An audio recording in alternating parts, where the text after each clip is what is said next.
Ladies and gentleman, स्वागत है सबका आज के my H B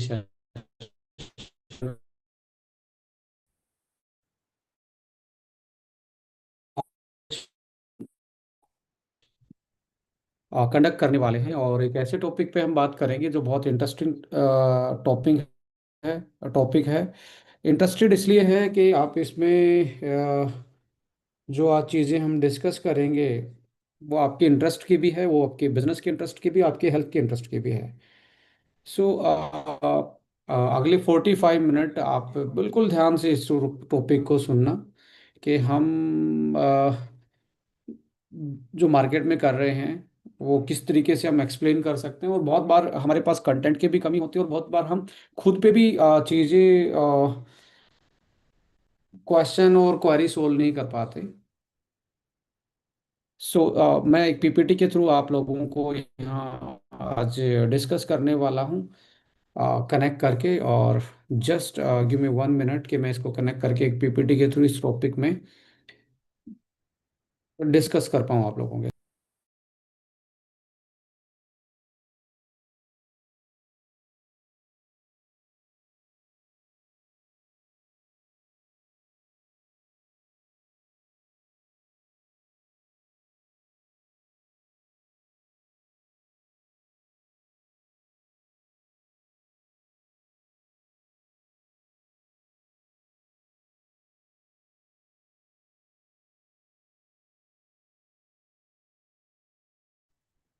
I think आप मुझे सुन पा रहे हैं। Thank you.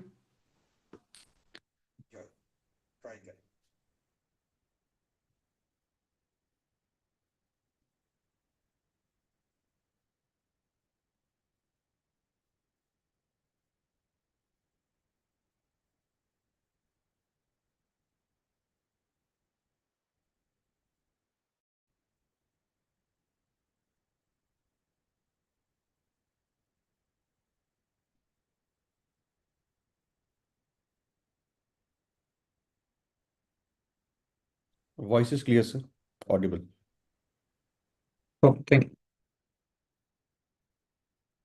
So a pathway to seed to sickness and again, हम कैसे अपनी जिंदगी की मुस्कुराहट स्माइल लेके वापस से अपनी जिंदगी को बेटर कर सकते हैं। सीड टू सिकनेस यानी कि बीज से बीमारी तक का सफर और वापस से फिर से मुस्कुराहट आपकी जिंदगी में। ये टॉपिक है और इस टॉपिक में बहुत गहराई भी है। और इस टॉपिक में बहुत सारी ऐसी चीज़ें हैं जिसको आप एक सिस्टमेटिक ढंग से अपने बिजनेस में अप्लाई कर सकते हैं और अपनी हेल्थ में भी अप्लाई कर सकते हैं। सो लेडीज एंड जेंटलमैन, सबका स्वागत है माई एचबी सेशन में। और सीड टू सिकनेस के सफ़र में आप लोगों को लेके चल रहे हैं। और इसमें हार्बो न्यूट्रीजेनिक जीन टू जीनियस, जो ये भी एक जर्नी है, जीन से कैसे हम अपनी हेल्थ को जीनियस बना सकते हैं। इन सारी चीज़ों को एक सिंक्राइज वे में प्रेजेंट करेंगे। यहाँ पे इम्पोर्टेंट यह आता है करंट हेल्थ स्टेटस। यदि मेरा सवाल आप सब लोगों से पूछा जाए, क्या हमारी पहले वाली जनरेशन ज़्यादा हेल्दी थी या आज की जनरेशन ज़्यादा हेल्दी है, तो सबके दिमाग में एक ही आंसर आया होगा कि पहले वाली जो जनरेशन थी वो ज़्यादा हेल्दी थी। आज वाली जनरेशन इतनी हेल्दी नहीं है। अब दूसरा, यदि इसके साथ साथ सवाल में हम हमेशा इन सवालों को इसलिए पूछता हूं क्योंकि आप इनको कनेक्ट करते हैं। आज के टाइम के लोग ज़्यादा पढ़े लिखे हैं या पहले के ज़्यादा पढ़े लिखे थे, तो यहाँ पे भी आपके दिमाग में यही आंसर आता है कि पहले के कम पढ़े लिखे थे, आज के ज़्यादा पढ़े लिखे हैं। इसका मतलब ये है कि कम पढ़ के भी उनका हेल्थ जो था वो बहुत अच्छा था। आज पढ़ी लिखी लिखी पॉपुलेशन कम हेल्दी है। तो अल्टीमेटली यहाँ एक बहुत बड़ा सब्जेक्ट ऑफ आता है, sense of living and science of living. आपका जीने की जो सेंस है, sense of living versus science of living.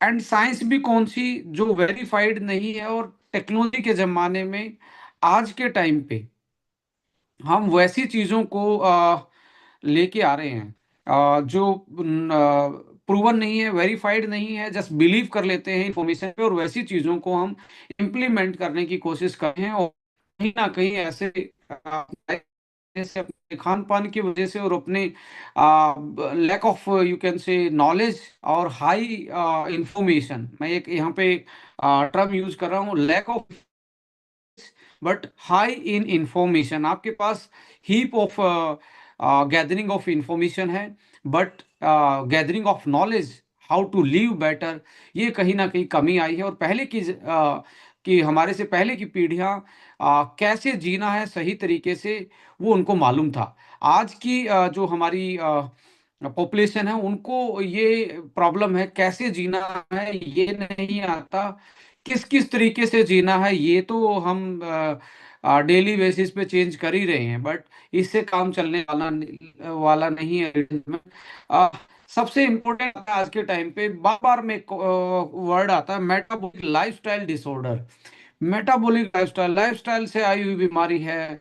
और आप ये भी जरूर अपने आप से सवाल पूछ सकते हो, क्या मेटाबॉलिक जो लाइफस्टाइल से रिलेटेड बीमारियां हैं, क्या वो कंटिन्यूसली इंक्रीज हो रही हैं, क्या वो लगातार बढ़ रही हैं? वो लगातार बढ़ती जा रही हैं। वो लगातार बढ़ती जा रही हैं, और लगातार बढ़ने का एक ही रीजन है, एक ही रीजन नहीं है, बहुत सारे रीजन मैं डिस्कस करूंगा। मेटाबॉलिज्म इज सिंपली, मेटाबॉलिज्म का मतलब क्या है? सिंपली जो आपने खाया है, और वो जब एनर्जी तक कन्वर्ट होता, लास्ट में एटीपी बनता है।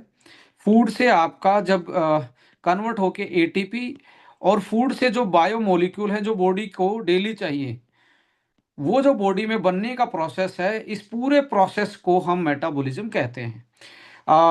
लेडीज एंड जेंटलमैन, यहाँ पे मेटाबॉलिज्म जो साइकिल है वो दो भागों में बटी होती है। एक एक भाग को बोलते हैं metabolism, इसका मतलब बिल्डअप, चीज को बनाना।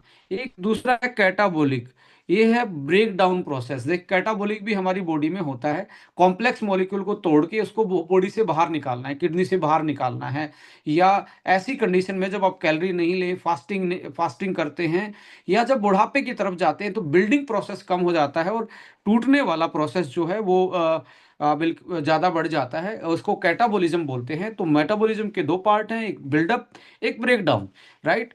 सो यदि फूड से और एनर्जी में कन्वर्ट होते हुए, और बायोमोलिक्यूल जो हैं, जो बिल्डअप में और कैटाबॉलिज्म में हेल्प कर रहे हैं, उनमें यदि कोई दिक्कत तकलीफ आती है, या कोई इसमें इंट्रैक्शन आता है, उसमें कोई डिस्टरबेंस आती है, तो वो कहीं ना कहीं किसी ना कहीं सिम्टम्स में कन्वर्ट हो जाते हैं। जैसे कि ग्लूकोज का फाइनल मोलिक्यूल एटीपी में कन्वर्ट ना होना और ब्लड में बढ़ जाना, कॉल्ड डायबिटीज, वो क्या है? Metabolic disorder.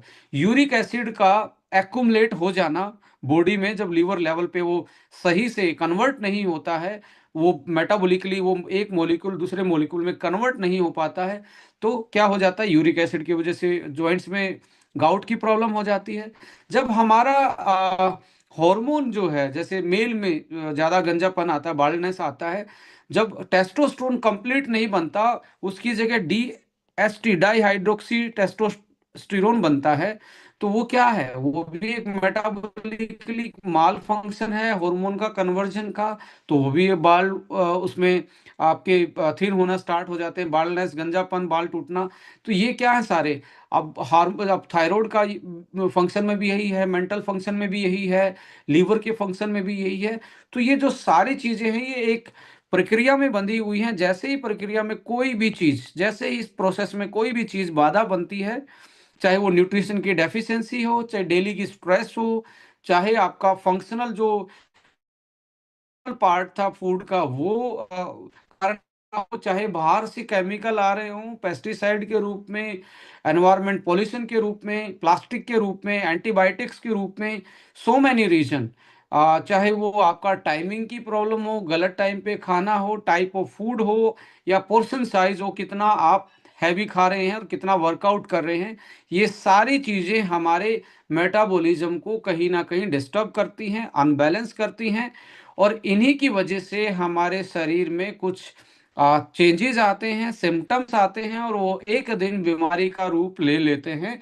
इन्हीं को बोलते हैं मेटाबॉलिक लाइफस्टाइल डिसऑर्डर। समटाइम ये जनरल सिम्टम्स के रूप में दिखते हैं और सम टाइम ये क्रॉनिकल बीमारी का रूप भी ले लेते हैं। Ladies and gentleman, any alteration, deletion, interruption in the process of conversion of food to energy can lead to metabolic disorder. हमने बात की कि भाई इस साइकिल के बीच में कोई भी आएगा या कुछ भी मिसिंग हो जाएगा या एक्स्ट्रा हो जाएगा या डिलीशन हो जाएगा, इंटरप्ट हो जाएगा, डिस्टर्ब हो जाएगा, तो कोई सिम्टम्स का रूप ले लेता है और वो सिम्टम्स धीरे धीरे धीरे धीरे क्रॉनिकल बीमारी में कन्वर्ट हो जाता है। इसी को हम मेटाबॉलिक लाइफस्टाइल डिसऑर्डर बोलते हैं। तो यहाँ से ये आपका कॉन्सेप्ट क्लियर होना चाहिए।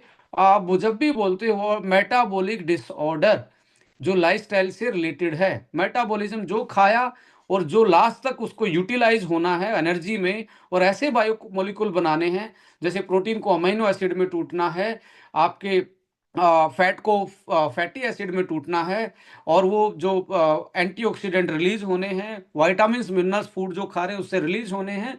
इन सारी चीज़ों के बीच में कोई भी यदि इधर उधर कुछ भी हो जाए तो ये कोई ना कोई ऐसे लक्षण हमारे नज़र आने स्टार्ट हो जाते हैं जो हमारी बॉडी के फंक्शन के साथ इंटरप्ट करते हैं, उसको डिस्टर्ब करते हैं, और धीरे धीरे इसको हम कंट्रोल नहीं करते हैं तो वो अल्टीमेटली एक बीमारी का रूप ले लेते हैं। सो लेडीज एंड जेंटलमैन, इससे आगे बढ़ेंगे।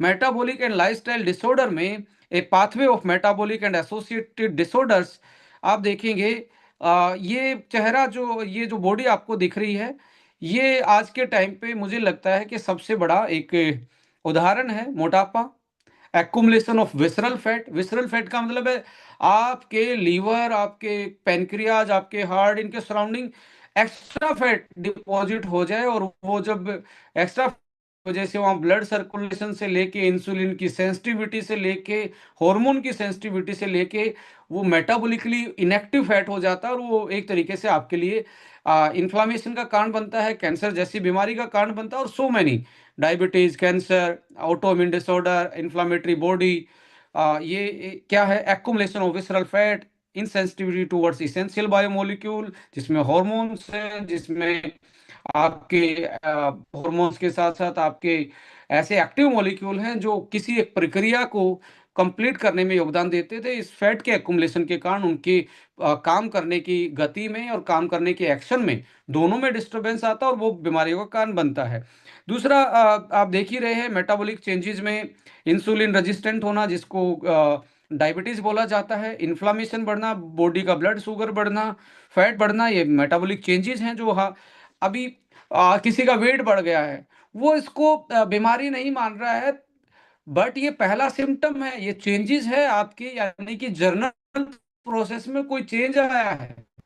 किसकी वजह से? ज्यादा फैट खाने की वजह से आ सकता है, ज्यादा बॉडी में कोई हार्मोनल चेंजेस या जीन का एक्सप्रेशन से आ सकता है, जो आपकी फूड हैबिट्स है उससे इन्फ्लुएंस हो सकता है। वो ये चेंज आ रहा है, इंसुलिन का रेजिस्टेंट, क्या चेंज, चेंज का पहला साइन है। इन्फ्लामेशन चेंज है बॉडी में, कोई ब्लड शुगर चेंज है कोई बॉडी में, फैट का एक्युमुलेशन कोई बॉडी में नॉर्मल प्रोसेस में चेंज है।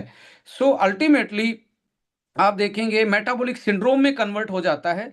और मेटाबॉलिक सिंड्रोम जो है, मेटाबॉलिक सिंड्रोम क्या है? मोटापा, मोटापे के बाद ये देखेंगे आप चेंजेस, चेंजेस में इंसुलिन का रेजिस्टेंट, इन्फ्लामेशन बॉडी में, जिसको आप आजकल एसिडिक बॉडी बोलते हो, ब्लड शुगर, फैट का बढ़ जाना, और अल्टीमेटली मेटाबॉलिक सिंड्रोम में ये कन्वर्ट हो जाता है। सिंड्रोम में क्या है? सेंट्रल ओबेसिटी, बीच से इतना मोटा दिखेगा आदमी, मैं मजाक में इसको बोलता हूँ, but don't take it otherwise, bean shape, वो सपेरे वाली बीन देखी है, वैसी शेप होनी स्टार्ट हो जाती है, ऊपर से भी स्क्वीज हो गया, नीचे से भी, बीच से ही वो मोटा हो रहा है। वो क्या है? That is metabolic syndrome. वो उसकी लाइफस्टाइल से, उसके खान पान से, उसकी डेली एक्टिविटी के कारण उसमें वो चेंजेस आ रहे हैं। हाइपरटेंशन, उसी की वजह से हाइपरटेंशन यानी कि बीपी का बढ़ा हुआ, बीपी को इधर आप चेंजेस देखेंगे। हाई ट्राइग्लिसराइड, लिपिड्स का प्रोफाइल अनबैलेंस हो जाना, ये क्या है? दैट इज आल्सो लाइक, ये भी इंडिकेशन है हमारे कि कोई ना कोई मेटाबॉलिकली बीमारी हमारे अंदर डेवलप हो रही है। इसके साथ साथ आप देखेंगे क्रॉनिकल डिजीज का ये रूप लेते हैं में, इसको लगातार इनको यदि ठीक नहीं किया जाता तो ये बीमारी का कारण बन जाते हैं।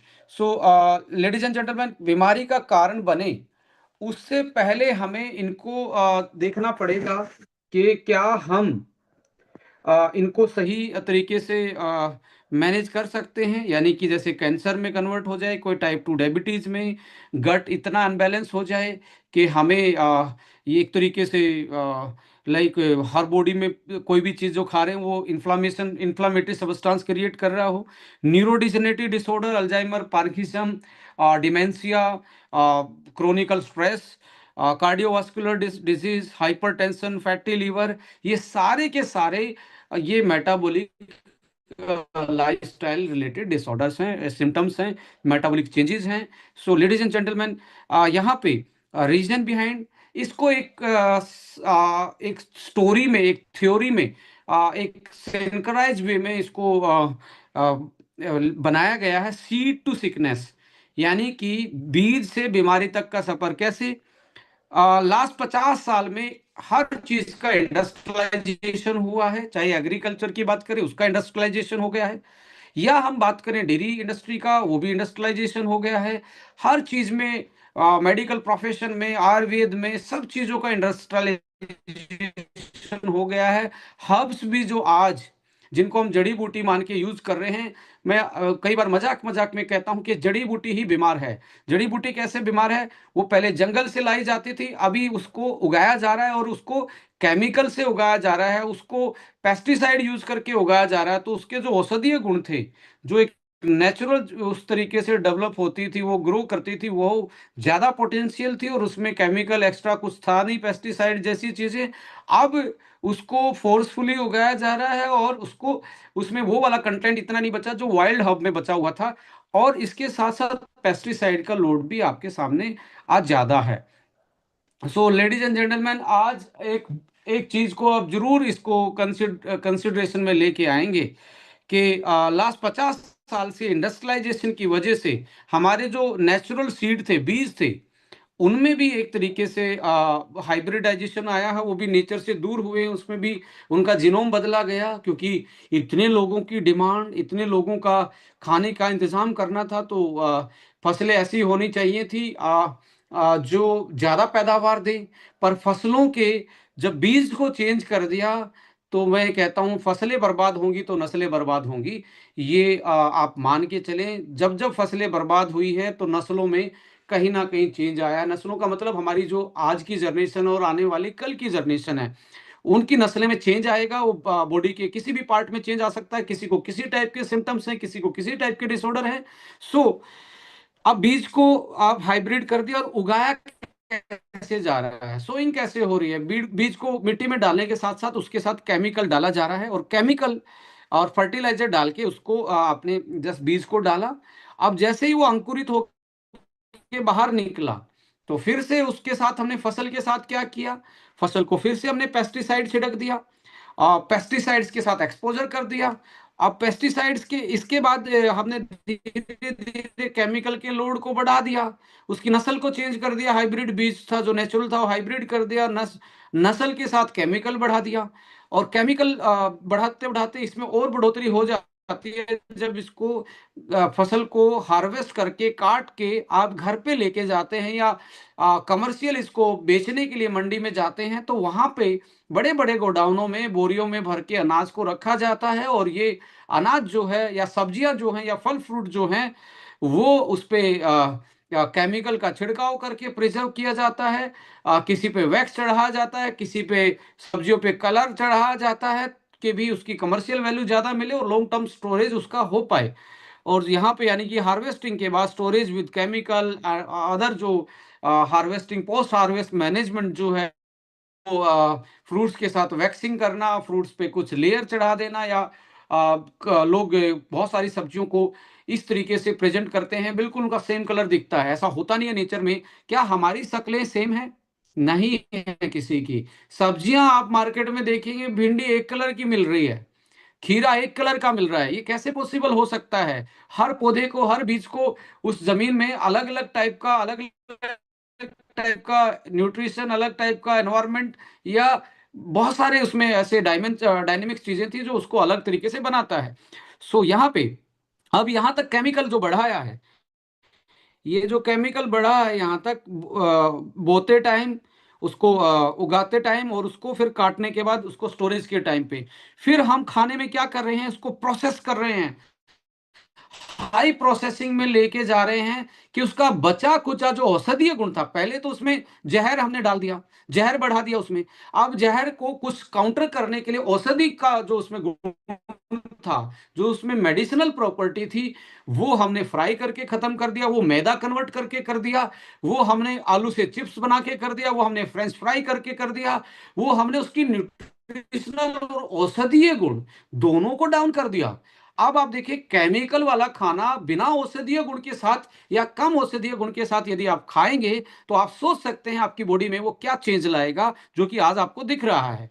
लेडीज एंड जेंटलमैन, अब यहां तक भी कुछ बचा था इसमें कि भी चलो केमिकल भी बढ़ा दिया, इसका औषधीय गुण भी कम कर दिया। आप खा किस टाइम पर रहे हैं? कैन यू इमेजिन कि अभी तक किसी ने 8:30 बजे तक बहुत सारे लोगों ने, 80% लोगों ने डिनर नहीं किया होगा। क्या आपको पता है कि आपका पेनक्रियाज अभी सोने के लिए तैयार हो चुका है? अब जैसे ही मीटिंग के बाद फिर से आप खाओगे, आपका पेनक्रियाज सोता होगा। अब वो सोते को आप जगाएंगे तो वो रोएगा ही, और रो रो के वो बुरा हाल बनाएगा। ये मैं एक स्टोरी में, इमोशनल स्टोरी में बोल रहा हूँ। पेनक्रियाज, लीवर को भी रेस्ट चाहिए, और उनका सोने का टाइम होता है 8 बजे के आसपास। आप उनको सोते हुए जगाएंगे डेली, वो रोते हुए उठेंगे, क्योंकि उनकी नींद कंप्लीट नहीं है। आपको कोई डेली 2 घंटे सोते ही जगाए, तो आपका मेंटल लेवल कैसा होगा? मेटाबॉलिकली लीवर और पेनक्रिया जब रेस्ट पे होते हैं, तो उनको आप जगाएंगे तो क्या होगा? वो रोएंगे, वो अलग भाषा में रोते हैं, उनकी आवाज नहीं होती है, और उनके आंसू नहीं आते हैं। वो रो रो के, और वो अपनी आंखें सुझा लेते हैं। आंखें सुझाने का मतलब समझते हैं यहाँ पे क्या है? आंखें सुझाने का मतलब है इन्फ्लामेशन हो जाना। उनमें इन्फ्लामेशन हो गया, सूजन बढ़ गई है, तो सूजन बढ़ेगी, उनका साइज बढ़ गया है, और साइज बढ़ा तो लीवर का साइज बढ़ा हुआ है, फैट बढ़ा हुआ है, इन्फ्लामेशन है, वो अच्छे से काम नहीं कर रहा, पेनक्रियाज अच्छे से काम नहीं कर रहा। जस्ट आपने टाइम भी चेंज कर लिया खाने का। इसके बाद सोने का टाइम चेंज हो गया खाने के साथ। अब जब पहले ही पेट में भी दिक्कत थी, लीवर के लेवल पे दिक्कत थी, पेनक्रियाज के लेवल पे, फिर दिमाग भी खराब होना स्टार्ट हो गया। और ये तो माना ही जाता है कि आपका सेकंड ब्रेन जो है, सेकंड ब्रेन कौन सा होता है? सेकंड ब्रेन आपका पेट को माना जाता है। देखिए, हमेशा बोलते हैं गट फीलिंग क्या बोल रही, यानी कि गट फीलिंग का मतलब क्या है कि अंदर से आवाज क्या आ रही है। सो गट फीलिंग क्या है? अब ये सीधा इसका मतलब यही है कि ये ब्रेन है हमारा, और जैसा आप खाना खाते हो, थोड़ी देर के बाद मूड वैसा ही मिलता है। सो अल्टीमेटली पहले ही मूड खराब था, फिर नींद ही आपने कम ली, तो क्यों ना आपकी स्ट्रेस बढ़ेगी, क्यों ना आपको माइग्रेन आएगा, क्यों नहीं आपको ऐसे ब्रेन से रिलेटेड डिसऑर्डर आएंगे, डिप्रेशन आएगा, क्यों नहीं आएगा? आएगा। फिर वेकअप टाइम, जिसमें आपका उठते ही सन का एक्सपोजर था, पेड़ पौधे और पशुओं के साथ हमारा मेल जोल था, या हमारे पड़ोसी के साथ मेल जोल था, वो नहीं है। अब मेल जोल किसके साथ है? सूर्य नमस्कार के साथ नहीं है, स्क्रीन नमस्कार के साथ है, जो हम स्क्रीन पे बैठे रहते हैं, सुबह उठते ही फोन देखते हैं। पहले ऐसा नहीं था। सो ये अल्टीमेटली नेचर का कनेक्शन क्या हुआ है? नेचर का कनेक्शन आपका नीचे गया है, और डिजिटल कनेक्शन ऊपर गया है। सोशल कनेक्शन हमारा कम हो गया है, और आइसोलेटेड सोशल मीडिया पे टाइम ज़्यादा जा रहा है, जिसके कारण आपके ब्रेन में बहुत सारे चेंजेस आज आपको दिख रहे हैं। शॉर्ट टेम्पर होना, मूड स्विंग होना, जी घबराना, बीपी एकदम से, एक्साइटमेंट एकदम से, रोना आना, नींद कम आना। ये इंडिकेशन है कि हम आइसोलेटेड हो गए, और इंसान अकेला रहने के लिए नहीं बना है। इंसान बना है वो कम्युनिटी के लिए, वो समाज में रहने के लिए बना है। आज हमारा समाज, हमारा फोन, हमारा आइसोलेटेड जीवन अपना एक रूम बन के रह गया है। सो ये सारी चीजें अल्टीमेटली जो हमने बीमारियों के नाम लिए, उसमें ये कन्वर्ट होना स्टार्ट हो जाती हैं, जिसको हम मेटाबॉलिक डिसऑर्डर कहते हैं। और इसी की वजह से आज हमारी फास्ट एजिंग हो रही है। हम जल्दी बुढ़ापे की तरफ जा रहे हैं, और बुढ़ापा खुशियों के साथ नहीं, बीमारियों के साथ आ रहा है। और जिसको हम बोल रहे हैं कि आदमी जी रहा है, पर सही से नहीं जी रहा है, ओनली सांसें ले रहा है। जो कि पहले के जमाने में लोग जब तक इस धरती को छोड़ के नहीं जाते थे, भगवान को प्यारे नहीं होते थे, तो वो लास्ट टाइम पे तक अपने पैरों पे चलते थे, अच्छे से डाइजेस्ट कर पाते थे। 1-2 साल में लास्ट में जाके वो उनको तकलीफ पैदा होती थी, जिसके चलते वो धीरे धीरे अपना अल्टीमेटली अपनी जर्नी पूरी करते थे। अब क्या है, लाइफ एक्सटेंड हो गई है। आदमी 40 साल की उम्र में डायबिटिक है, वो 70-70 साल जीरा गोली खा के, क्या वो सही में नंबर तो ऐड हो गया है? क्या नंबर में लाइफ ऐड हो गई है? नंबर से लाइफ निकल गया है, जस्ट बिकॉज ऑफ मेटाबॉलिक, ये सारी चीजें हम जो डिस्कस कर रहे थे उनकी वजह से। So ladies and gentleman, seed to sickness से चेंज क्या है? सीड टू सिकनेस से केमिकल का लोड बढ़ गया है हमारे खाने में, पेस्टिसाइड के रूप में, हैवी मेटल के रूप में, पॉल्यूशन के रूप में, प्लास्टिक के रूप में, और कैलोरीज जो है बढ़ गई है। कैलोरीज का बढ़ना और न्यूट्रिशन का कम होना और केमिकल का बढ़ना, फंक्शनल वैल्यू जिसको मेडिसिनल वैल्यू बोलते हैं वो घट गई है। पहले खाना पूजनीय था, आज खाना पूजनीय नहीं है। क्या पिज्जा को देख के आपका हाथ जोड़ने का मन करता है? क्या पेस्ट्री को देख के आपका हाथ जोड़ने का मन करता है? क्या फ्रेंच फ्राइज को कभी आपने ऐसे हाथ जोड़ के खाया है? नहीं। नेचुरल फूड को ही हाथ जोड़ के खाया जाता था, वही पूजनीय था। आज के लिए लोगों के लिए फूड ओनली केमिकल लेवल से खाया जा रहा, कितनी कैलोरी है। और एक फॉर्मूला जरूर बता रहा हूं आज, इसको ABC फॉर्मूला रखें, always be count, always be count. Always be count का मतलब है डोंट काउंट कैलोरीज। हमेशा लोग कैलोरीज देख के फूड खा रहे हैं लेबल पे, कैलोरीज के अलावा आप always be count nutrition. Always be count क्या खा रहा हूं, इसके खाने से पहले ये सोचे ये मेरे अंदर जाके क्या करेगा। अब जो मरा हुआ पहले ही है, फ्रेंच फ्राई है, पेस्ट्रीज है, जिसको आपकी दादी नानी पहले की जनरेशन जिनका नाम नहीं जानती, वो खाना नहीं है। वो अब बहुत सारे ग्रोसरी स्टोर में, मैं ये कहना मतलब आपके सामने शेयर जरूर करना चाहूंगा, मेरी गट फीलिंग जो है, बहुत सारे ग्रोसरी स्टोर में आपको जो पैक्ड फूड दिख रहे हैं वो आपके पैट फूड के बराबर हैं। पैट फूड को और आपके पैक फूड को आप चेक कर लीजिए, ग्रोसरी स्टोर में ऑलमोस्ट सिमिलर हैं। कोई क्वालिटी में उनमें ज्यादा फर्क नहीं है। वैसा ही वेजिटेबल ऑयल उनमें डाला गया है, वैसी स्टार्च उनमें डाली गई है, वैसा ही मैदे से उसको बनाया गया है। तो अल्टीमेटली क्या है, तो हम पैट जैसा फूड खा रहे हैं इसमें, पैक फूड में। तो ये जो चीजें हैं जो जिनको हम कमर्शियल फूड मान रहे हैं, इंडस्ट्रियलाइजेशन जब से फूड इंडस्ट्री में हुआ है, हमारे फूड की वैल्यू कम हुई है, फंक्शनल वैल्यू कम हुई है, कैलोरी बढ़ गई है, और लोग कैलोरी कॉन्शियस हैं, न्यूट्रिशन कॉन्शियस नहीं है। और इंडिया में we are become a car loving country, हम मीठे की तरफ कार लविंग कंट्री बन चुके हैं और मीठे की तरफ भाग रहे हैं। डाइजेस्टिबिलिटी, बर्गर की डाइजेस्टिबिलिटी, फ्रेंच फ्राई की, फास्ट फूड की डाइजेस्टिबिलिटी, खाते ही खाते टाइम तो ठीक है, अब खाते टाइम आपको मजा आ रहा है, थोड़ी देर के बाद ऐसी फीलिंग आती है यार क्यों ही खा लिया था, ये ब्लॉटिंग कर रहा है, ये दिक्कत कर रहा है, डाइजेस्टिबिलिटी उसकी कम हो गई है, एंटीऑक्सीडेंट वैल्यू वो भी उसकी कम हो गई है। सो अल्टीमेटली फाइबर कंटेंट वो कम हो गया। ये सारी चीजें एक तरीके से फूड को पूजनीय बनाती थी, उसको इन्हीं के लिए उसको पूजा जाता था। ये पूजनीय थी, भगवान पे जिस पे भी आप मानते हैं उस पे भी यही चीज चढ़ती थी, फ्रूट्स था, सब्जियां थी, अनाज था, मोटा अनाज था, वही हम अपनी आस्था के साथ जोड़ के उसको पूजनीय बनाते थे, उसका भगवान के चरणों में उसका जगह दिलाते थे। आज किसी को पिज्जा चढ़ाते हुए देखा है आपने? मंदिर में ले जाते हुए देखा है? फ्रेंच फ्राई से किसी भगवान को खुश करते हुए देखा है? नहीं। वो जब आपका दादा नाना नानी नहीं जानते, आपके भगवान के चरणों में वो नहीं चढ़ता, तो आपको क्या लगता है उसमें भगवान रूपी मेडिसिनल वैल्यू होगी? नहीं है। जो आपके लिए वरदान का काम करे वो उसमें नहीं बची हुई, ये सारी चीजें डाउन हुई। यही तो वरदान था, यही औषधीय गुण था, यही बीमारियों से लड़ने की ताकत देता था, यही खत्म कर दिया, और जो बीमारी बढ़ाने वाली चीजें वो बढ़ गई है खाने में। सो लेडीज एंड जेंटलमैन, मैं यही बताना चाहता हूँ, today's food has lower nutritional quality and functional benefit जो है उसके वो बहुत कम हो गए हैं। सो अल्टीमेटली अब कुछ लोग इतने ज्यादा वो हैं कि भी वो समझ नहीं पाते कि जो मैं चीज खा रहा हूँ उससे मुझे क्या दिक्कत है और कैसे कैसे ये मेरे लाइफस्टाइल मेटाबॉलिक डिसऑर्डर में कन्वर्ट होगा।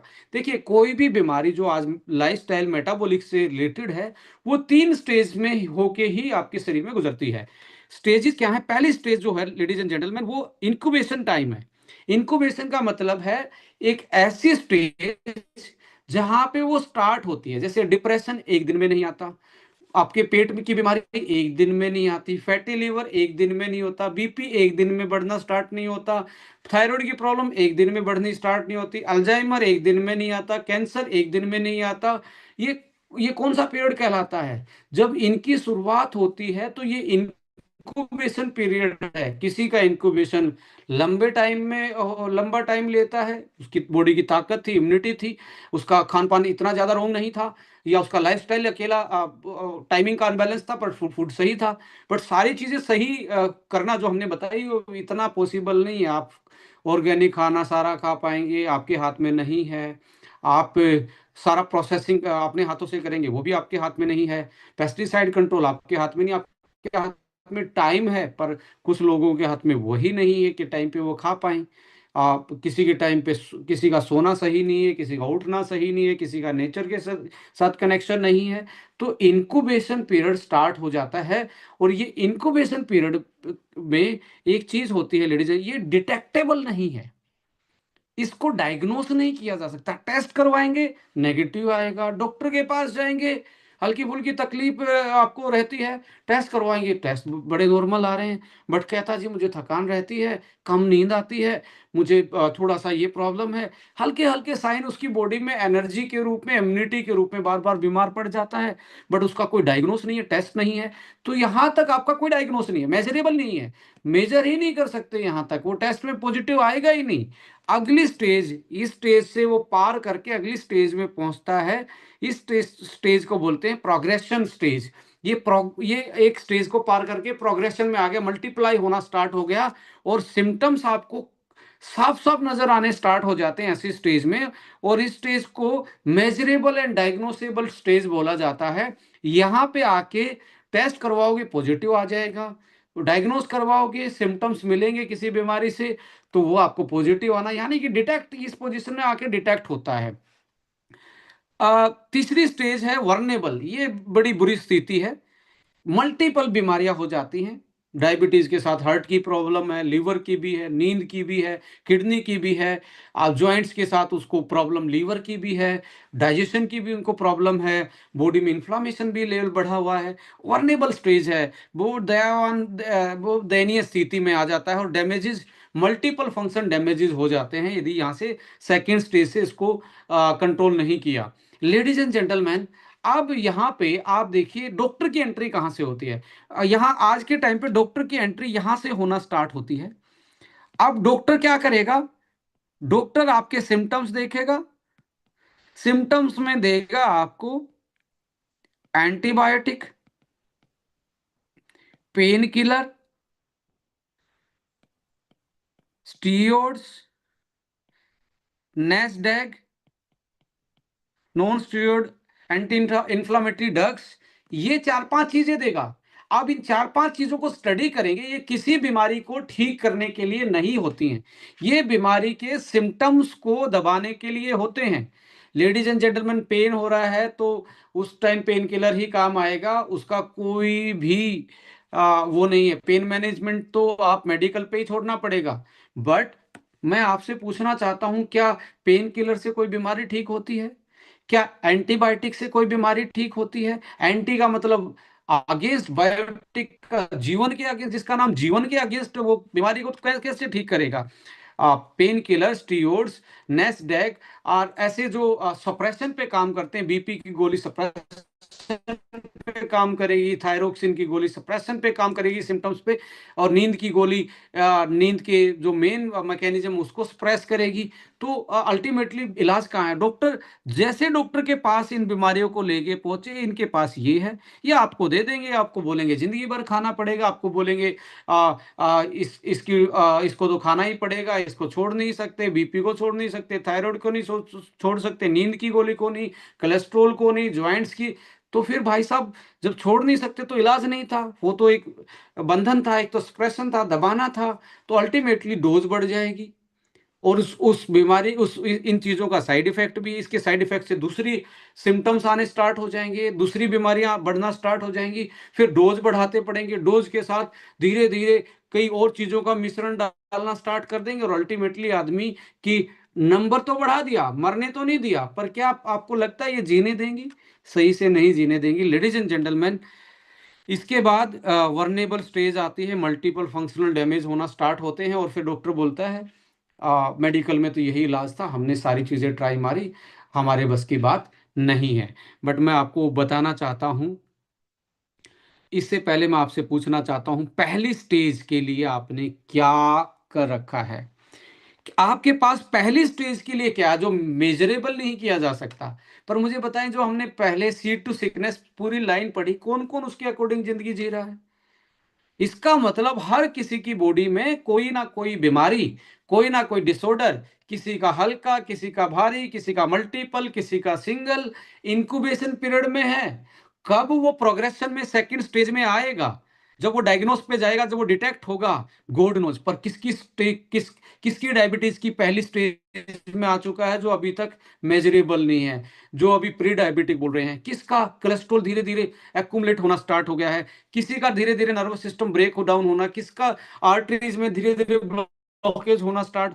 कैसे मेजर करोगे? अब नहीं कर सकते तो मुझे बताओ, इसकी रोकथाम के लिए आपके पास क्या है? रोकथाम के लिए कुछ भी नहीं कर रहे हैं हम।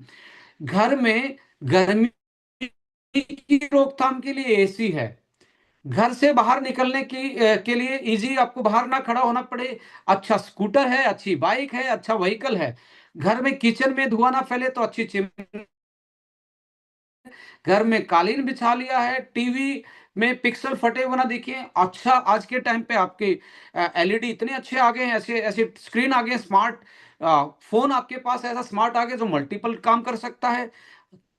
क्या मैं आपसे पूछता हूं, क्या आपने अपने इंक्यूबेशन स्टेज वन के लिए कोई तैयारी की है? क्या आपने स्टेज वन को कोई, आपने ऐसी चीजें प्लान की हैं जो स्टेज वन में कोई चीज रुक सकती है, जो आगे ना बढ़े?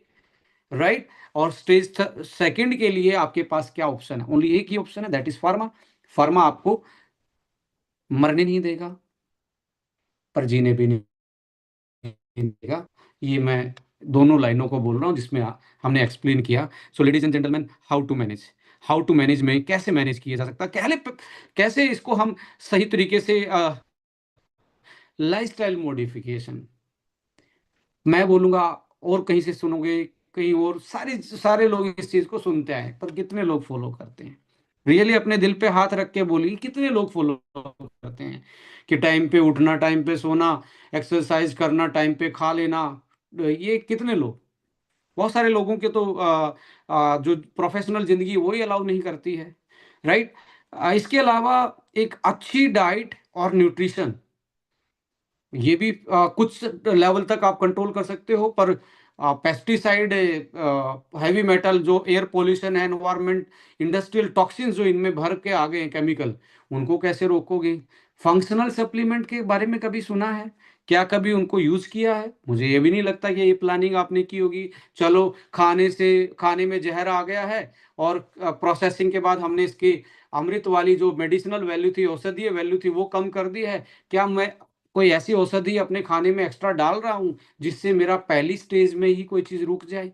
राइट। इसके बाद एक्सरसाइज, टाइमली डायग्नोस, क्या मैं हर साल में अपना बेसिक टेस्ट करवा रहा हूँ, डायग्नोस करवा रहा हूँ जो अर्ली स्टेज में मुझे पता लग जाए? यहाँ पे भी 90% फेल हैं। इसके साथ क्या मैं अच्छे से अपनी सोसाइटी के साथ, अपनी फैमिली के साथ टाइम बिता रहा हूँ जिससे मेरा मेंटल सेटअप, मेरी स्ट्रेस मैनेज हो जाए, और मेरा जो इमोशनल वेलबींग है वो मेंटेन रहे? ये भी मिसिंग है। हाउ टू मैनेज में बोल रहा हूँ, कितनी चीज मैनेजेबल है, हालांकि पहले ही वाले सारी चीजों को मैनेज कर रहे थे, डायग्नोस वाला नहीं था, पर उनका सारी चीजें बैलेंस थी तो डायग्नोस करवाने की जरूरत ही नहीं पड़ती थी। और टाइम विंडो ऑप्टिमाइजेशन, कब खाना, कब उठना, कब सोना, ये इन चीजों से आप मैनेज कर सकते हो। बट मैं यहाँ पे आपको एक ऑप्शन, यहाँ पे अलग कलर में चमक रहा है, इसके बारे में जरूर बात करूंगा। ये तो आपको करेंगे ही, ये जो चीजें हैं ये आप यदि कर लें तो आपकी जिंदगी में लाइफस्टाइल मेटाबॉलिक डिसऑर्डर होने के चांसेस बहुत कम हो जाएंगे, नेग्लिजिबल हो जाएंगे। पहले की जनरेशन की तरह आप अच्छे से हेल्दी बुढ़ापे की तरफ जाएंगे। लेडीज एंड जेंटलमैन, हार्बो न्यूट्रीजेनिक्स यहाँ फंक्शनल, जो आपकी खाने से मेडिसिनल वैल्यू आपने खो दी है, जो औषधीय गुण, जो पूजनीय उसको बना रहा था, जो वो आपने खो दिया है, वो आपका यहाँ पे एनरिचमेंट कर सकता है, वो बढ़ सकता है यदि इसको आप अपनी जिंदगी में उतार लें तो।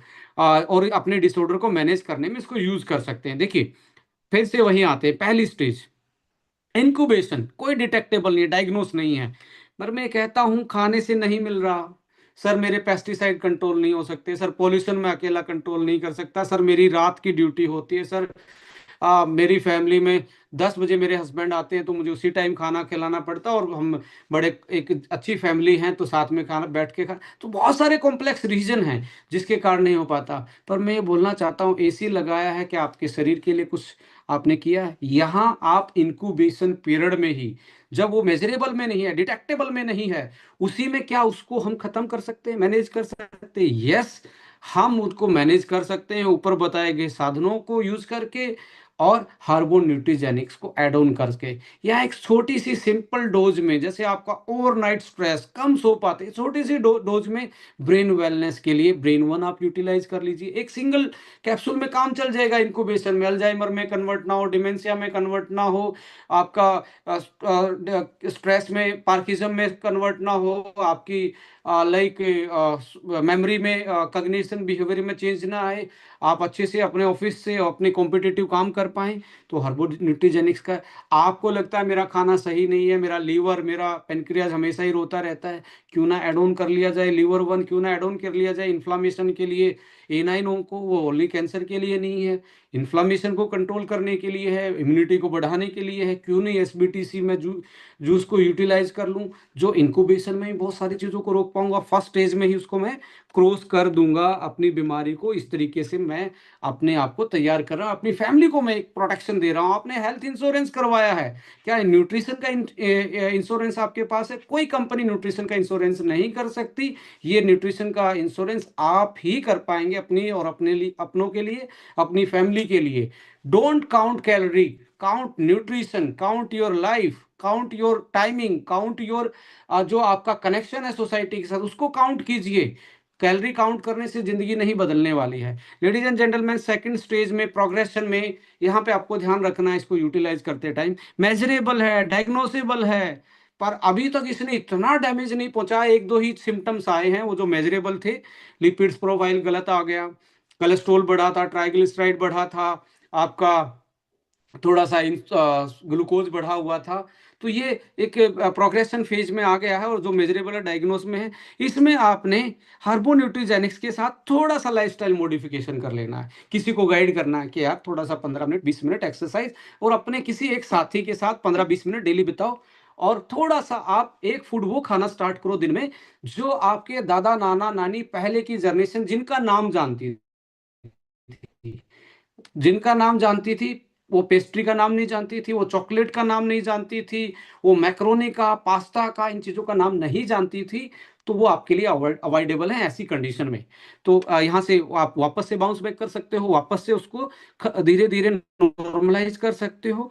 जब ऐसी स्टेज में, वर्नेबल स्टेज में आ जाए, मल्टीपल फंक्शन में दिक्कत है, हार्ट, लीवर, पेनक्रियाज, आपका किडनी, नींद नहीं आना, ज्वाइंट में प्रॉब्लम है, यहाँ पे आपके थोड़ा सा किस में जाना है, मल्टीपल प्रोडक्ट में जाके आप इन चीजों को कंट्रोल कर सकते हो। मेडिकल ट्रीटमेंट जो चल रहा है उसको अवॉइड नहीं करना है, क्योंकि बहुत सारे लोग एकदम सोचते हैं कि भी मैं क्या इसको सारी दवाइयां बंद कर दूं।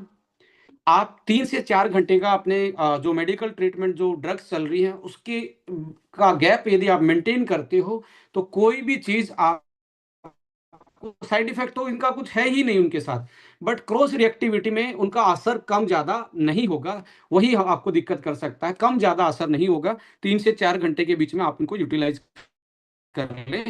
मल्टीपल कॉम्बिनेशन में जाना पड़ेगा तो आप रिवर्स कर सकते हो इन सारे फंक्शनों को। साथ में ये धीरे धीरे कम कर देना है, इसको आप कंटिन्यूसली कर देना है लगातार, और धीरे जब जो आपकी बॉडी रिस्पॉन्ड करना स्टार्ट करे, तो थोड़ा सा एक्सरसाइज, वॉकिंग टाइप का, योगा टाइप का, दलिया खिचड़ी, फ्रूट सब्जियां, जो जिसको हाथ जोड़ के खाने का मन करता है, जिसमें नेचर जिंदा है, जिंदगी जिंदा है वो खाना खाइए धीरे धीरे, क्योंकि हमारा शरीर खाने से, पानी से और हवा से बना हुआ है। इन तीनों का शुद्धिकरण कर लिया तो आप अल्टीमेटली अपने आप को सही कर पाओगे, अपने आप को मैनेज कर पाओगे।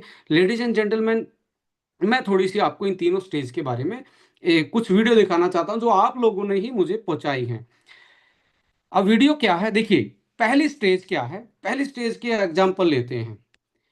इन शख्स को सुनते हैं। कंपनी के कुछ प्रोडक्ट देखे, प्रोडक्ट को देख करके मेरा थोड़ा इंटरेस्ट था, बट इसके अंदर जो सबसे जो मेरी लाइफ का एक इम्पोर्टेंट पार्ट रहा वो ये रहा कि मुझे एक प्रॉब्लम था, नींद नहीं आती थी रात में। दूसरा मुझे स्ट्रेस होता था और इसकी वजह से मैं काफ़ी परेशान था। और मैंने इंदौर के जो टॉप डॉक्टर हैं उन्हें भी दिखाया, मैंने 2-2 महीने मैंने ट्रीटमेंट लिया, मुझे कोई रिलीफ नहीं मिला। जब तक मेडिसिन लेता था रिलीफ मिलता था, बाद में वो प्रॉब्लम मुझे वापस शुरू हो जाती थी। इवन आयुर्वेद के जो गोल्ड मेडलिस्ट थे उन्हें भी मैंने दिखाया, बट उससे भी मुझे कोई लाभ नहीं मिला। बट मैं ब्रेन वन के बारे में मैंने लगभग आपका ब्रेन वन का जो यूट्यूब का वीडियो है वो 3 से 4 बार देखा।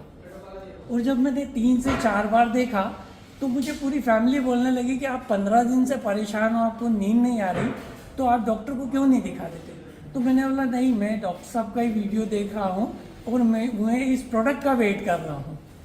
ये प्रोडक्ट मैं ऑर्डर करूँगा, जैसे ही मेरे पास आ जाएगा उसके बाद मैं फाइनल डिसीजन लूँगा कि मुझे आगे क्या करना है। सर मैं आपको बताऊँ कि टचवुड मैंने पहला डोज लिया और 2 कैप्सूल मैंने ब्रेन वन के लिए, जो 15 दिन में मुझे नींद नहीं आई, वो प्रॉपर बिल्कुल नींद आई मुझे और काफ़ी रिलैक्स होकर के उठा। और मैंने इस डर से फैमिली को नहीं बताया कि कहीं ऐसा ना हो ये बोले कि यार ये कुछ भी मार्केटिंग का प्रोडक्ट देख करके और बोलते हैं कि बहुत अच्छा है।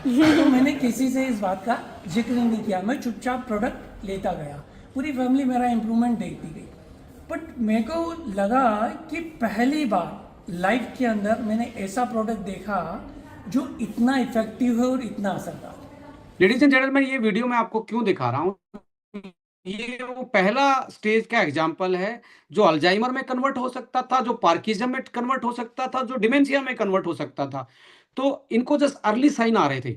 अभी ये भी इंक्यूबेशन पीरियड में नहीं समझ पा रहे थे, इनको इंक्यूबेशन पीरियड से थोड़ा सा आगे गया था, ऐसी बीमारी में कन्वर्ट नहीं हुआ था कि इनको जाके इनको टेस्ट करवाने पड़े।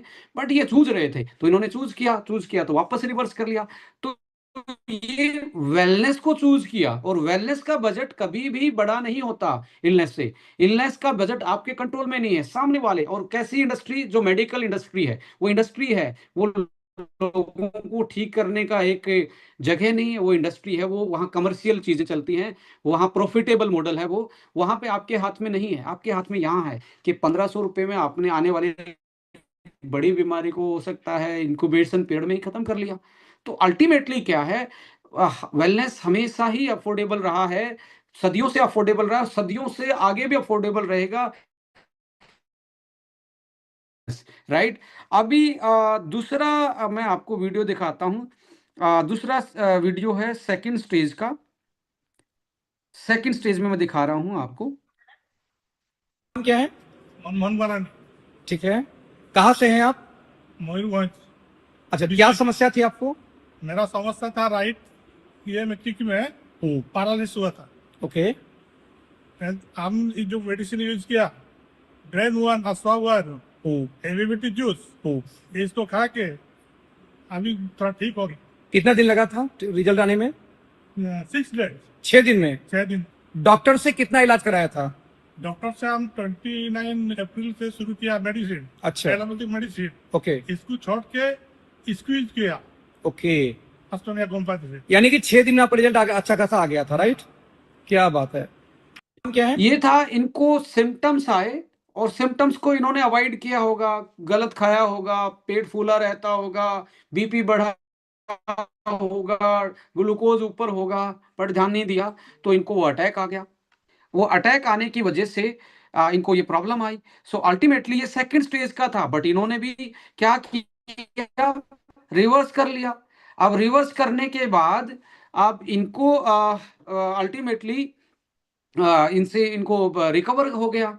अभी थर्ड स्टेज में पहुंचने के बाद क्या होता है, अभी मैं आपको दिखा रहा हूँ एक वीडियो।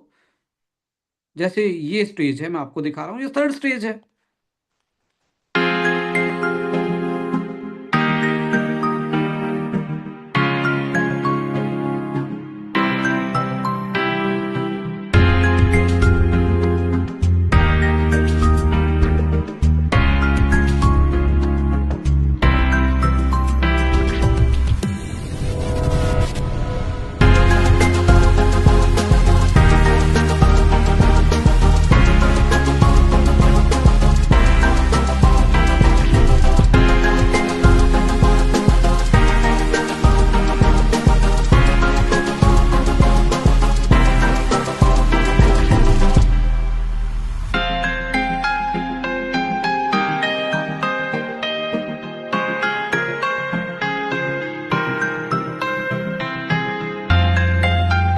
अब थर्ड स्टेज थी, मल्टीपल ऑर्गन्स पे प्रॉब्लम थी, मल्टीपल दिक्कत थी। जैसे और भी थर्ड स्टेज को मैं यहाँ पे काउंटर करूंगा आप लोगों के साथ, जैसे कि यहाँ पे आप देखेंगे।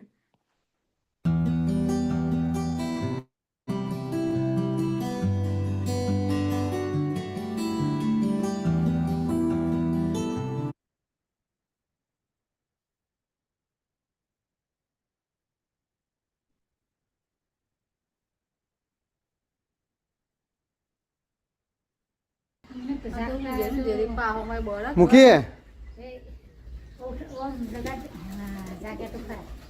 જાગે છે પાછા લાવજે ભરવાનું છું અસર નહીં થાય મૂકી હાથ દે કર દો હાથ દે કરજે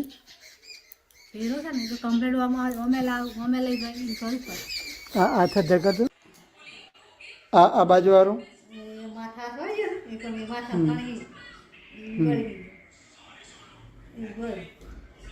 આ બાજુનો દર્દ થાય છે હાથ હાથ ઓગરી ટાઈટ કરે છે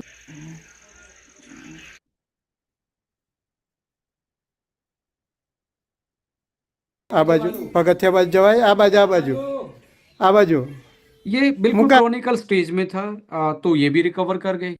कहने का मतलब ये है लेडीज एंड जेंटलमैन, जो मैं आपको यहाँ से चीजें बता रहा हूँ कि आप देखिए आज इंक्यूबेशन पीरियड में क्या है, ये तो आज आप सोचना पड़ेगा कि मैं क्या कंट्रोल कर रहा हूँ। यदि मेरे लाइफस्टाइल ये सारी चीजें अलाइन नहीं है तो कोई ना कोई चीज धीरे धीरे धीरे धीरे पक रही है। वो पक के जब उबल के बाहर आएगी तो डायग्नोस होगी। वहां पे मेरे पास क्या है, only antibiotic, pain killer, NSAIDs steroids जो हैं, और लाइक आपके जो भी सिम्टम्स को एक तरीके से दबाने वाली चीजें, वो क्या वो इलाज है? मॉडर्न आज की मेडिसिन क्या आपकी इलाज है? क्या उनका साइड इफेक्ट नहीं है? क्या वो आपको वापस से वो चीज दिला सकते हैं जो आपने खोई है? वहां पे आपका नो, बड़ा नो आएगा। तो वहां पे आप हर्बो न्यूट्रीजेनिक्स को भी एड ऑन कर सकते हैं, और ऑन गोइंग जो आपकी थोड़े लाइफस्टाइल को मॉडिफाई करें सेकंड स्टेज में, यदि खान पान को सुधार लें, हर्बो न्यूट्रीजेनिक्स को ले लें, एक्सरसाइज थोड़ी सी स्टार्ट कर लें, खोई ही चीज भी वापस आने के चांसेस ज्यादा हैं। थर्ड स्टेज में जाते वर्नेबल है, सब कुछ टूटा हुआ है, सब कुछ ऑर्गन्स रो रहे हैं, सब कुछ फैमिली वाले भी साथ में रो सफर कर रहे हैं। तो ऐसे में जो भी ट्रीटमेंट चल रहा है उसको भी इसको भी कैरी करें, और कुछ चीज़ों को धीरे धीरे जब सिम्टम्स को सुधार आए तो ड्रग्स वाली चीज़ को हटाना स्टार्ट करें, इन चीज़ों को कंटिन्यूस करें और अपनी लाइफस्टाइल में मॉडिफिकेशन धीरे धीरे लाएं। सो ये आप एक तरीके से मैनेज कर सकते हो। Ladies and gentleman, help to manage third stage में कंट्रोल डैमेज, जो डैमेज कंट्रोल को, किसी की लाइफ को एक्सटेंड करने में, किसी का डॉक्टर ने बोल दिया 6 महीने बचे हुए, इनसे आप हो सकता है 9 महीने, हो सकता है 12 महीने, यदि ये टाइम बढ़ जाए थोड़ा सा, हो सकता है जो ऑन गोइंग ट्रीटमेंट है सिम्टम्स में सुधार आके आप वापस से अपनी जिंदगी को बचा पाएं। सो डैमेज कंट्रोल से बचाते हैं। इंक्रीज द करंट, जो करंट ट्रीटमेंट चल रहा है, जो भी मेडिकल साइंस में चल रहा है, वो भी उसके भी इफेक्टिवनेस को ये बढ़ाएंगे, उसको खत्म नहीं करने वाले। बहुत सारे लोग डरते हैं कि सर वो ले रहा हूँ ये तो नहीं हो जाएगा। अरे भाई साहब, वो लेने से वो ऑलरेडी आपके शरीर को डैमेज कर रहा है। आपके डॉक्टर से पूछ के देखिए क्या ये साइड इफेक्ट तो नहीं कर रहा। यस, जो ड्रग्स ले रहा है वो साइड इफेक्ट कर रहा है, बट उसके बारे में अवेयर नहीं है। जो नेचुरल चीजें बनी हैं, जो फंक्शनल वैल्यू रखती हैं, जो फूड वाले पार्ट से औषधीय गुणों को इकट्ठा किया गया है, या जो आपके हाफ से चीजें निकाली गई हैं, जो प्लांट से चीजें निकाली गई हैं, वो कैसे डैमेज कर सकती हैं। ये एक बहुत कमर्शियल जिंदगी में आप फंसे हुए मेडिकल साइंस में, जो बिना इलाज वाली चीजों को आप लगातार खा रहे हो सिम्टम्स को कंट्रोल करने के लिए, और उनका साइड इफेक्ट कोई आपको बता नहीं रहा, बट यस साइड इफेक्ट है, और वो अल्टीमेटली आपको वैसे लेवल तक पहुंचा देंगे जहां से वो रिवर्स करना आपको बहुत मुश्किल हो जाएगा। सो इसलिए होलिस्टिक वेलनेस के लिए कॉन्सेप्ट आया जिसको हम 5 in 1 बोलते हैं। 5 in 1 यानी कि हार्बोन्यूट्रिजेनिक्स, जिसमें प्रोबायोटिक जो आपके गट लाइन को सही रखता है, जो पेट को सही रखता है, डाइजेशन को ठीक रखता है, डिटॉक्सिफिकेशन को सही करता है, फिर एंटीऑक्सीडेंट जो जीवनदायी आपके जीवन को वैल्यू को बढ़ा सकता है, आपकी सेल को बेटर कर सकता है, सेल के लेवल पर डिटॉक्सिफिकेशन कर सकता है। आयुर्वेदा जो हीलिंग फ्रॉम नेचर जो हम बोलते हैं, नेचुरल चीजों से हीलिंग की चीजों को हम ले सकते हैं, healing from the roots level जो है उससे, रूट कोज से। और हेल्थ एंड डाइटरी सप्लीमेंट जो आपका फूड से मिसिंग था, वाइटामिन्स मिनरल्स, वो यहाँ से पूरे हो जाते हैं। एंड जो हमारे जीनोम में चेंजेस आए हैं न्यूट्रिशन की वजह से, लाइफस्टाइल, वो यहाँ से ऑप्टिमाइज कर सकते हो एपिजेनेटिक्स इफेक्ट के साथ। सो जीनोम बेटर फंक्शनिंग के लिए ये हार्बोन्यूट्रिजेनिक्स होलिस्टिक वेलनेस कॉन्सेप्ट है, इसीलिए आपको रिजल्ट आ रहा है। जो आपका मिसिंग था, जो इंक्यूबेशन पीरियड में मिसिंग था, जो सेकंड स्टेज में मिसिंग था, जो वर्नेबल स्टेज में मिसिंग था, ये आपका वहाँ से दे रहा है। और हमारा शरीर सेल से बना है, जिसको आप इंडिया मान सकते हो, और इंडिया की एक राजधानी होती है, इसलिए हर सेल की राजधानी भी न्यूक्लियस है।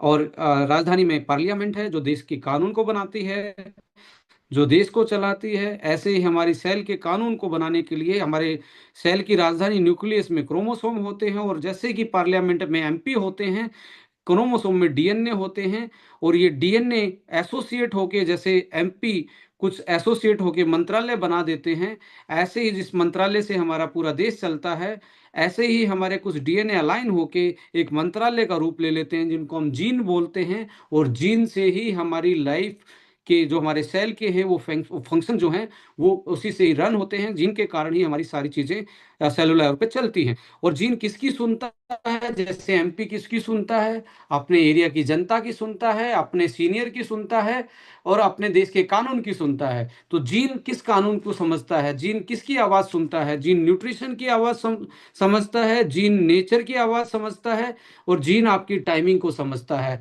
यदि इनको बैलेंस करेंगे तो जीन सही रहेंगे, और नहीं तो आप अल्टीमेटली ऐसी चीजों में कन्वर्ट हो जाएगा जो आपको बहुत सारी लाइलाज बीमारियों का रूप ले सकता है।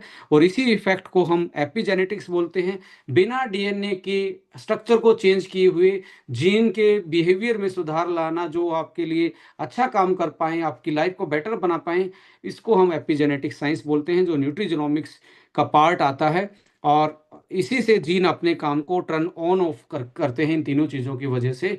सो लेडीज एंड जेंटलमैन, सही जीन सही से काम करें, बैड वाले जीन ऑफ रहें और अच्छे वाले जीन ऑन रहें, तो आपकी बॉडी अच्छा रिस्पॉन्स करती है।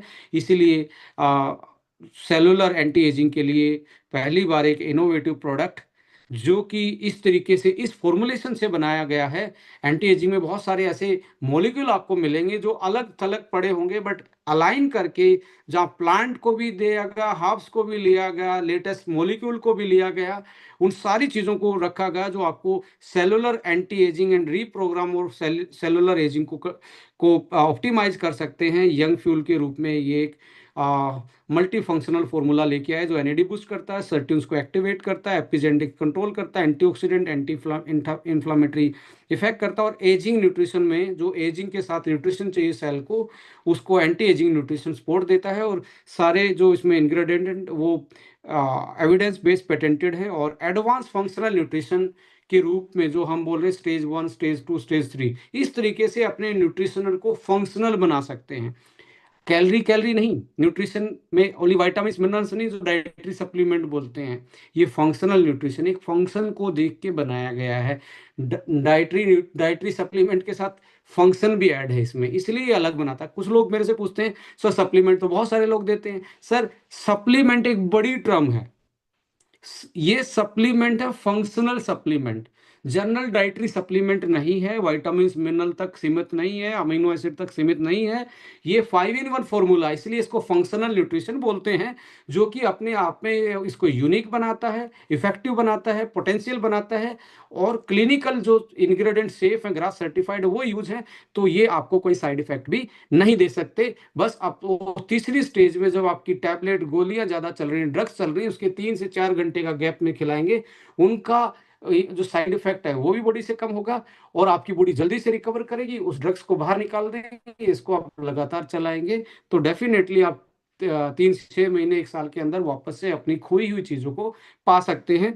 सो यहाँ पे amazing 40 sweet 18+ everyday one, hemo 14, calmag D, multiple products आपके पास हैं, brain one, thyro one, heart one, ortho one, liver one, prostate one, hair one, lungs fuel, A9 onco, joint flexer, so many product जो customise किए गए हैं आपकी daily life के हिसाब से। आप जो स्क्रीन पे देख रहे हैं ये सारे के सारे किसी पर्टिकुलर फंक्शन को प्लान करके बनाए गए हैं।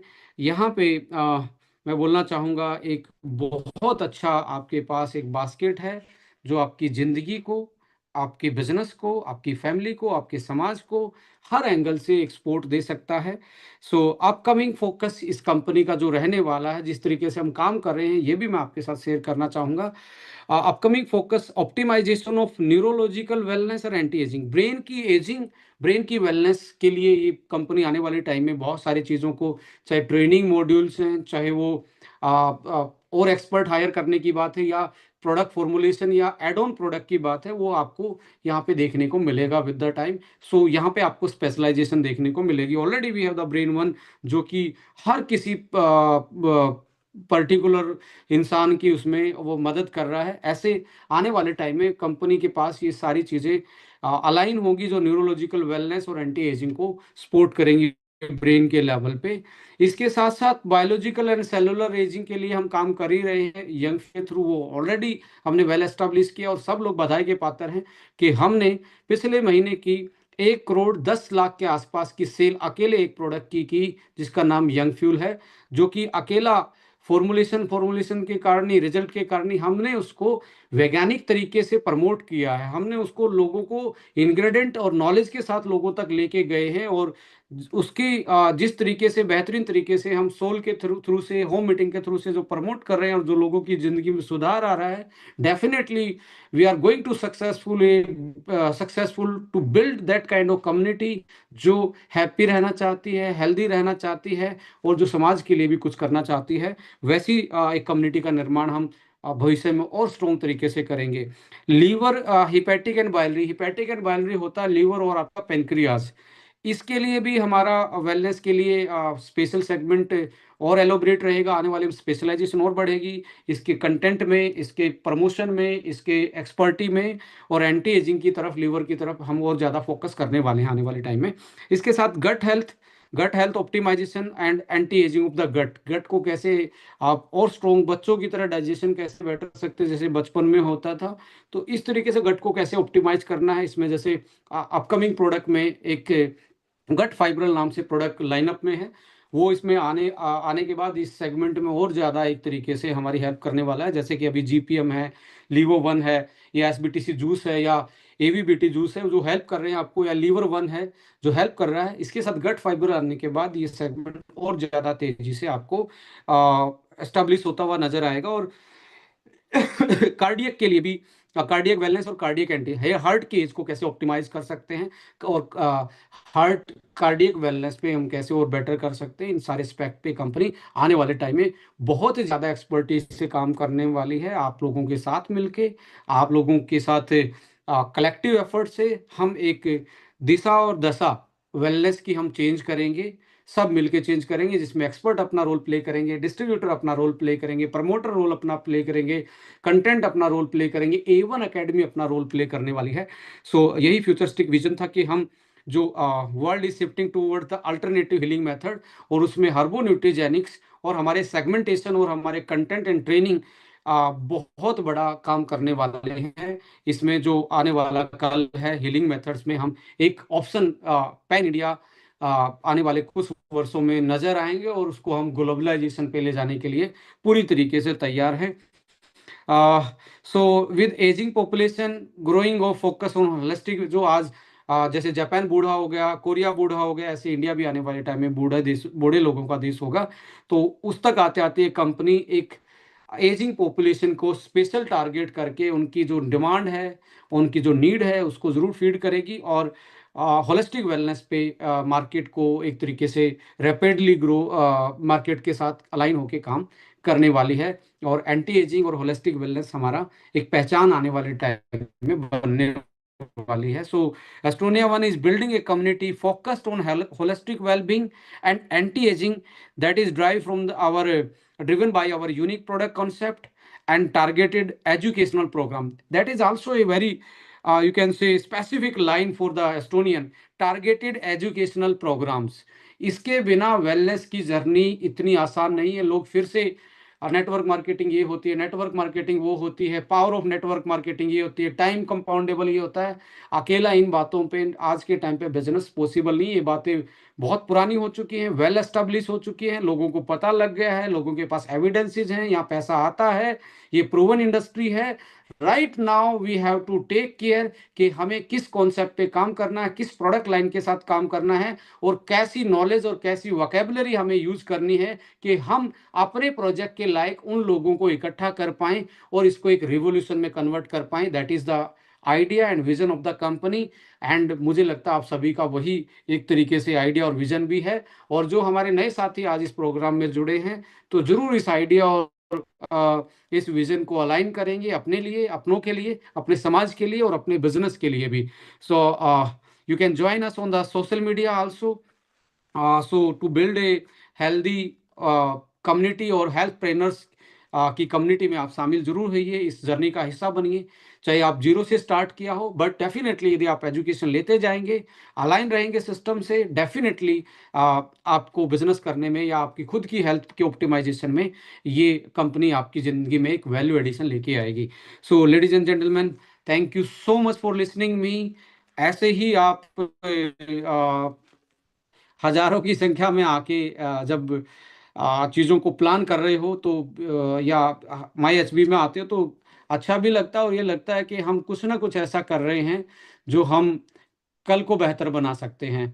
So thank you so much, आप लोगों ने फिर से हाउसफुल करके इस मीटिंग को सक्सेसफुल बनाया।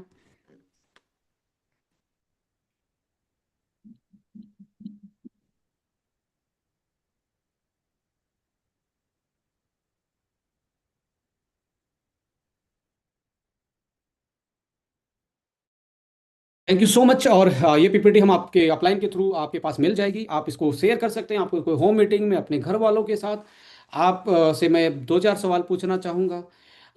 क्या ये नॉलेज जो आपके साथ शेयर की गई है, क्या ये आपके लिए वैल्यूएबल है? अपने आप से पूछें, यदि अंदर से आवाज़ आ रही है, क्या आपके लिए ही वैल्यूएबल है? क्या आपकी फैमिली के लिए नहीं है? क्या आपके अपनों के लिए नहीं है? क्या जिनके साथ आप डेली उठते बैठते हैं उनके लिए नहीं है? क्या उनसे सवाल नहीं पूछ सकते? क्या आपकी पहली स्टेज में आप कैसे पता लगाएंगे कौन सी बीमारी आपके अंदर चल रही है? उसका आपने अच्छे कपड़े ले लिए, अच्छा मोबाइल फोन ले लिया, अच्छी घड़ी ले ली, एसी लगा लिया, गाड़ी खरीद ली, अच्छी डाइनिंग टेबल खरीद ली, क्या अच्छा न्यूट्रिशन आपको रिक्वायर्ड नहीं है? यस, इस मुद्दे पे आप होम मीटिंग के थ्रू, अपने घर के थ्रू, घर पे आराम से अपने लोगों के साथ बात कर सकते हैं। और सही सही मुद्दा है, सही चीज़ें हैं, तो ज़रूर इसको शेयर कीजिए। और प्रोडक्ट को पहली स्टेज के लिए जरूर अपनी बॉडी को रेडी रखिए, अपनों को रेडी रखिए, क्योंकि न्यूट्रिशन का कोई इंश्योरेंस नहीं इस दुनिया में।